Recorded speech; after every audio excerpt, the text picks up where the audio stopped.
Les vraies voix Sud Radio, 17h-20h, Philippe David.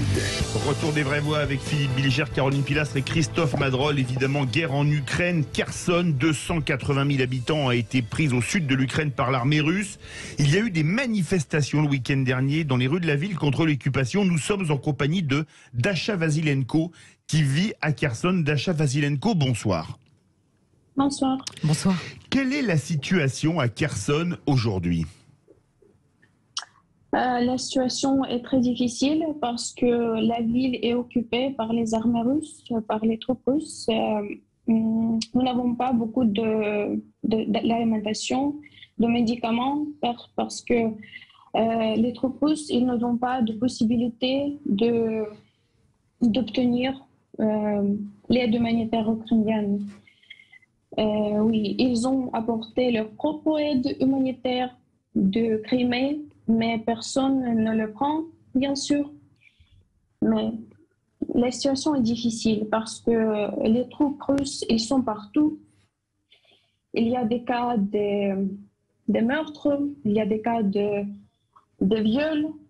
Ils ont déjà violé 11 femmes et ils ont tué 6 de ces 11 femmes. C'est difficile de raconter tout ça. Avant de donner la parole aux vraies voix, il y a eu des manifestations contre l'occupation le week-end dernier. Comment ont réagi les troupes russes? Parce que j'ai vu des images avec beaucoup de drapeaux ukrainiens en plein centre de Kherson. Oui, on a organisé ces manifestations il y a quelques jours et on a décidé de le faire chaque jour. Et c'est presque 5 000, 10 000 personnes qui visitent ces manifestations chaque jour avec des drapeaux de notre pays. Ces troupes russes, ils réagissent en général calme parce que je crois qu'ils n'ont pas d'ordre de réagir, de tuer. Et c'est pourquoi ils restent calmes, ils ne parlent pas. Et c'est seulement, ils sont comme les statues, mais il y avait quelques cas hier, si je ne me trompe pas, ils ont brisé un homme, oui, il est dans un hôpital aujourd'hui. Philippe Bilger. Qu'est-ce que vous pensez de gens qui n'étaient pas nécessairement pour Poutine et son invasion, qui disent que, au fond, l'Ukraine et la Russie, c'était un même peuple? Est-ce que vous l'avez ressenti, vous, dans votre vie? Je dois dire que presque 100% de notre ville parle russe dans la vie quotidienne. C'est normal pour nous et ce n'était pas aucun problème pour nous de nous exprimer en russe. Mais Kherson, c'est une ville ukrainienne et je ne peux pas dire que nous voulions être partis de ce pays, Bien sûr. de la Russie. Caroline Pilastre. Vous êtes jeune, vous avez 20 ans. On sait que votre génération est très active sur les réseaux sociaux et que vous faites un genre, si je puis m'exprimer ainsi évidemment, de guerre de communication justement pour essayer tant bien que possible avec vos moyens qui sont de plus en plus compliqués en termes de réseau et de connexion, de prévenir ce qui se passe, la jeunesse russe et la jeunesse mondiale. Je voudrais savoir si tous vos amis sont dans cet état d'esprit et comment vous faites pour relayer justement tout ce qui se passe au niveau européen, malgré la censure que vous subissez. Dasha Vasilenko. Oui, je dois dire que les troupes russes, ils s'affaiblissent et maintenant c'est la guerre qui se passe via Internet. Et les Russes essayent de nous affaiblir, de nous briser, de nous désinformer.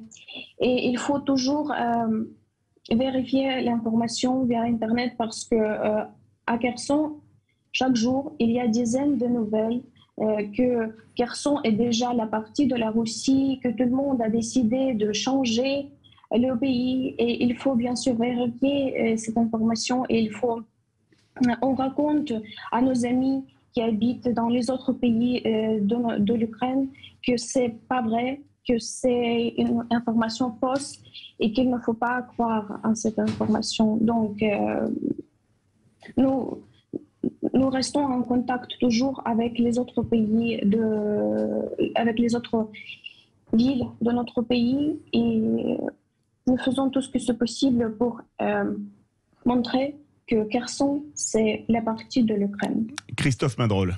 Oui, bravo pour votre courage, madame. On est évidemment de tout cœur avec vous. Mais au-delà de ça, ce qui m'agace, c'est sur les réseaux sociaux en France, certains jouent pour la désinformation par rapport à ce qui se passe en Ukraine, en prenant clairement le parti de Monsieur Poutine. Et ça m'agace souvent, je réponds un peu violemment, en supprimant même certains qui nous suivent, vous êtes victime. Et Monsieur Poutine est votre bourreau.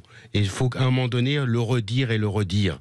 Il n'y a pas un équilibre de force. Et j'entends votre président aujourd'hui, d'une manière plutôt forte, rappeler l'Europe qui viennent en aide à ce que vous vivez aujourd'hui.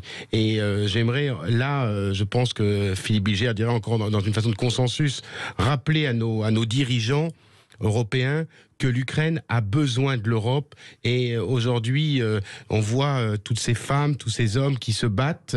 Et là-dessus, ils ont besoin de moyens, ils ont besoin de nourriture, ils ont besoin de couverture. Toutes ces populations qui sont sur les routes aujourd'hui ont besoin de notre accueil.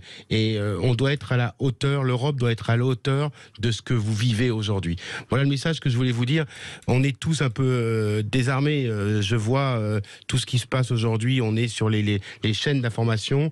Ce que vous subissez aujourd'hui, c'est d'une violence incroyable, d'une barbarie incroyable.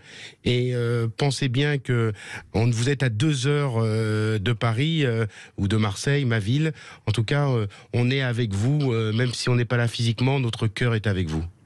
Dasha Vasilenko. Merci beaucoup. Oui, c'est très important pour nous de voir votre soutien parce qu'on a besoin de votre soutien. C'est très difficile d'être occupé, être capté par les troupes russes, de ne pas avoir de possibilité de quitter cette île parce que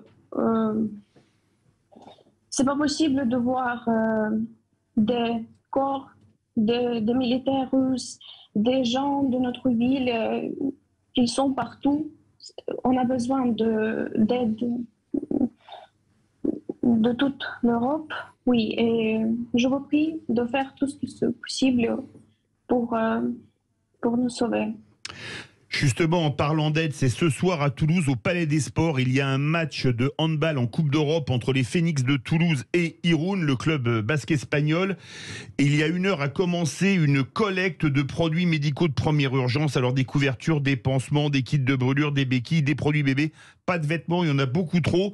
Donc si vous êtes du côté de Toulouse, le Palais des Sports, c'est au centre-ville, dans le quartier qu'on pense Caffarelli, et que vous avez des choses à donner, n'hésitez pas à les donner.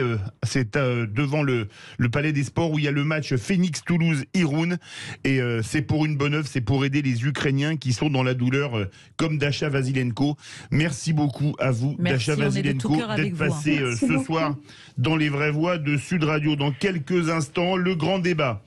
L'Europe doit-elle arrêter d'acheter du gaz à la Russie? C'est ce qu'a proposé François Hollande aujourd'hui dans les colonnes du Monde. Pour le moment, vous êtes 80,5% à dire non. On va en débattre avec Denis Deschamps, conférencier en géopolitique et géoéconomie et éditeur d'une lettre géopolitique quotidienne, le 24 heures sur la planète. Restez bien avec nous sur Sud Radio.